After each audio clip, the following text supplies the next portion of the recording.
lorsque vous êtes chef d'un gouvernement et que vous avez des compatriotes emprisonnés, vous ne reprenez pas les mêmes éléments de langage et de propagande que ceux du gouvernement d'extrême droite israélien. J'en appelle solennellement à Emmanuel Macron. Nous voulons être reçus immédiatement pour faire en sorte que la France agisse à la hauteur du moment historique que nous sommes en train de vivre. Nous venons de poser une question au gouvernement avec une réponse du Premier ministre qui a été absolument lamentable et en dessous de tout. Je veux dire très solennellement à vous, journalistes, et à toutes celles et ceux qui nous écoutent, réveillez-vous. Réveillez-vous, il y a 8 personnes qui sont détenues de manière illégale par un État étranger, dirigé par un homme qui est poursuivi par un mandat d'arrêt de la Cour pénale internationale. Réveillez-vous, il y a un de vos confrères journalistes qui est aujourd'hui détenu illégalement, qui ont été arrêtés illégalement dans les eaux internationales, là où Israël n'avait pas le droit d'aller, et qui sont maintenant soumis à un chantage de signer un document pour dire qu'ils seraient rentrés illégalement dans les eaux et dans le territoire israélien, ce qui est absolument faux, essayant ainsi d'acter l'occupation légale de Gaza, alors que, je le rappelle, Gaza est sous occupation illégale. Israël n'a aucun droit sur les eaux autour de Gaza et sur les eaux internationales. Aucun. Nous avons une arrestation illégale et une détention illégale qui dure maintenant depuis 3 jours. Partout, les peuples se mobilisent pour appeler à leur libération immédiate et sans condition. Et face à la réponse qui nous a été faite, qui est encore une fois du jamais vu, jamais nous n'avions vu une parlementaire française, députée européenne, se faire détenir par un État étranger sans que personne n'ait un mot de condamnation pour cela. Nous n'avions jamais vu cela. Nous n'avons jamais vu un gouvernement qui laisse un État étranger, qui en plus commet un génocide selon toutes les instances internationales, continuer à détenir des personnes sans que là aussi il n'ait absolument rien à dire ni rien à faire. Ils n'ont même pas été jusqu'à convoquer l'ambassadeur israélien, comme ça s'est fait par exemple en Espagne, même pas, pour leur demander et exiger cette libération. Donc je le dis très solennellement, réveillez-vous et nous allons en appeler au président de la République, car 4 de nos concitoyens, dont une représentante du peuple français, se trouvent aujourd'hui dans des geôles israéliennes de manière complètement illégale. Et si la France continue de ne rien faire pour exiger leur libération, alors elle actera une violation du droit international supplémentaire et elle actera que notre pays ne se fait pas respecter. Donc j'en appelle solennellement à Emmanuel Macron. Nous voulons être reçus immédiatement pour faire en sorte que la France agisse à la hauteur du moment historique que nous sommes en train de vivre.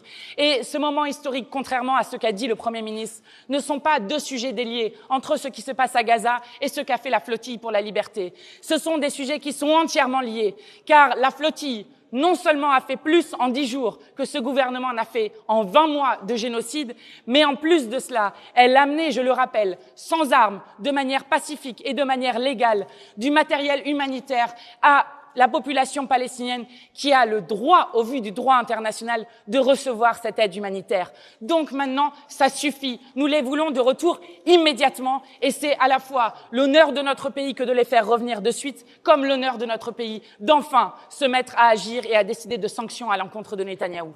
Comment est-ce que vous réagissez, Madame Panot, quand M. Bayrou dit que c'est une instrumentalisation ce qui s'est passé sur la flottille ? Je suis très en colère. Vous savez, lorsque vous êtes chef d'un gouvernement et que vous avez des compatriotes emprisonnés, vous ne reprenez pas les mêmes éléments de langage et de propagande que ceux du gouvernement d'extrême droite israélien, que ceux de Netanyahou. C'est en dessous de tout de faire cela. Normalement, lorsque vous êtes un responsable politique, un chef de gouvernement, vous cherchez d'abord, par tous les moyens possibles, à faire sortir le plus rapidement possible vos compatriotes et vos concitoyens. Et ensuite, vous pouvez avoir l'analyse que vous voulez de ce qui a été fait. Je m'en moque.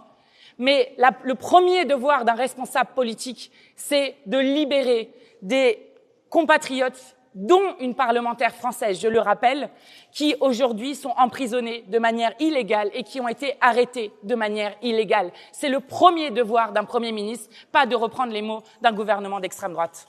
Le ministre des Affaires étrangères a tout de suite réagi dimanche soir ou lundi matin, et le président de la République également. C'est pas suffisant selon vous ?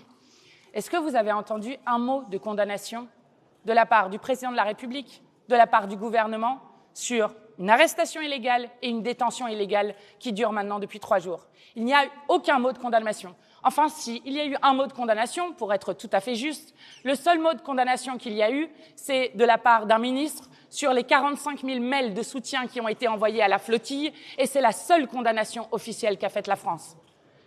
Ça suffit, ça suffit. Nous devons les faire sortir de là immédiatement parce que nous savons que Netanyahou est capable du pire. Ils vont être présentés à un juge, normalement, vraisemblablement, ils devraient être expulsés derrière, donc ils vont revenir. Ça ne suffit pas selon Mais vous n'en savez rien, madame. Vous n'en savez rien. Et je vais vous dire, ça fait plusieurs jours qu'on nous dit ils vont revenir aujourd'hui, ils vont revenir aujourd'hui. Et ils ne sont toujours pas revenus. Pourquoi? Pourquoi ne sont-ils pas revenus? Parce qu'on les force à signer un document infâme qui acterait qu'ils ont commis un acte illégal qu'encore une fois, ils n'ont pas commis. Et quand j'entends le gouvernement français dire que plus tard, ils expertiseront s'il y a une légalité dans l'arrestation qui en a été faite, je trouve là aussi que nous sommes en dessous de tout. Donc, non, il faut poursuivre à tout prix la mobilisation. Nous la poursuivrons encore aujourd'hui à République. Nous la poursuivrons samedi dans les manifestations. Et nous appelons toutes celles et ceux qui nous écoutent à se mobiliser le plus qu'ils peuvent, le mieux qu'ils peuvent, le plus longtemps possible. Et nous n'arrêterons pas, non seulement tant que l'ensemble de l'équipage ne sera pas libéré, et tant que le génocide à Gaza ne sera pas terminé.